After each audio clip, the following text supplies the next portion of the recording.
Nobody likes 10% unemployment, but back in January, nearly 600,000 jobs were lost. Last month, it was 11,000. So in our fourth story in the countdown, is it time to say the president's policies have improved the economy? President Obama today taking on the subject of jobs and the economy for the fifth time in the past week. In a speech to the Brookings Institute, he proposed further tax incentives for small businesses to go and hire people, more investment in infrastructure projects, and new incentives for Americans to weatherize their homes. That has already earned the name Cash for Caulkers. And while the president seized upon the recent positive signs in the economy, he acknowledged that the pain is still wide and deep. We are not yet creating jobs at a pace to help all those families who've been swept up in the flood. There are more than 7 million fewer Americans with jobs today than when this recession began. That's a staggering figure, and one that reflects not only the depths of the hole from which we must ascend, but also a continuing human tragedy. The president even suggested some of these extra initiatives could be paid for with some of the leftover TARP money. So since they've insisted that the real routes to recovery are through jobs creation programs and tax breaks for small businesses, Republicans must like this new idea of jobs creation programs and tax breaks for small businesses. Nope. Here's the squealing. I was there, all right? I know all about TARP. At first, it was never intended that all this money would ever have to be spent. But any money that wasn't spent was to go to the deficit. And the idea of taking this money and spending it is repulsive. As for that detested TARP program, the Congressional Oversight Panel that monitors it will release a report tomorrow. Some experts now believe the program will get back more than $500 billion out of its $700 billion funding, far better than originally predicted. And the portion of TARP that went directly to the banks may actually turn out to have broken even. Let's turn now to the chair of that Congressional Oversight Panel, Harvard University law professor Elizabeth Warren. Professor, thanks for your time tonight. It's good to be here. The president said today, and let me quote it directly, as galling as the assistance to banks may have been, it indisputably helped prevent a collapse of the entire financial system.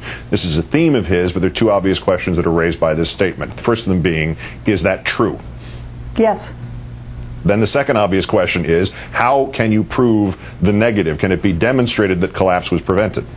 Well, you can never prove the counterfactual, but what we can do is we can look at every trend line we had.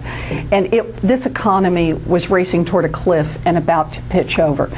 And the combination of TARP and the work from the Fed and the FDIC and the stimulus together gave enough reassurance to the market to pull us back from the edge. If nothing else, the U.S. government held up the equivalent of a giant sign that said, we are not going to let this financial system collapse, and we will do whatever it takes to stabilize the system. And that calmed everybody down. So in that sense, it worked. Has it missed the mark in any great measure? I mean, with an eye towards common sense evaluation versus numbers crunching, has it come anywhere close to affecting average Americans enough? Obviously, the start of this was the issue of credit flexibility and looseness. Has it helped? Has it demonstrably helped average Americans getting an average loan? Well, that's where the real problem is, and that is that it did the first part. It stopped us from the crash. But this was not a system that for which the money was supposed to just go to the big financial institutions so they could kind of stay afloat.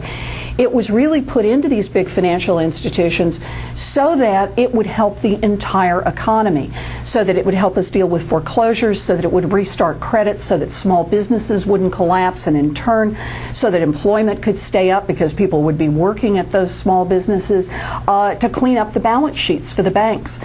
Those things, they just haven't happened.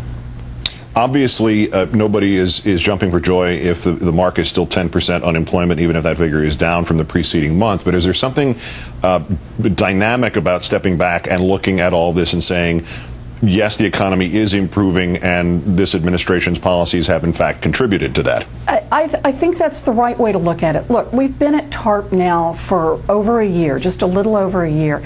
And this is the moment with the report we're doing right now to say, let's take a deep breath, let's back up and say the first part was accomplished. The TARP is part of what helped us avoid a depression.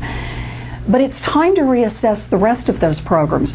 We don't want to be in a situation where we get really good at shoveling hundreds of billions of dollars into large banks, that we can do that on a second's notice, and not be able to help stabilize the economy for the American family.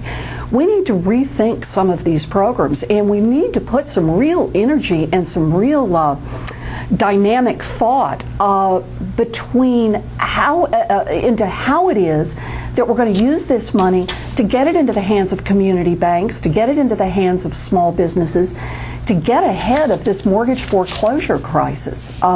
That's where we've got to turn our attention.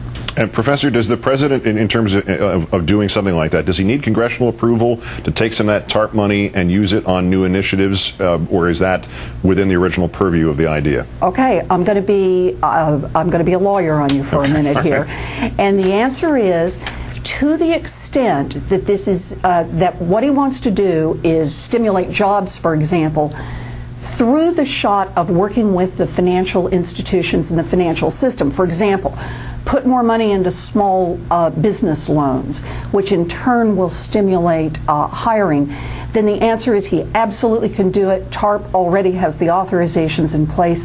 All you've got to do is design a program that does it.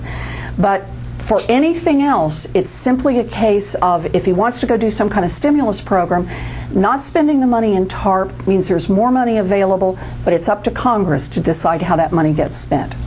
Elizabeth Warren, chair of the Congressional Oversight Panel, also of Harvard University, and for a minute there, a lawyer. Great thanks for joining us tonight. Thank you.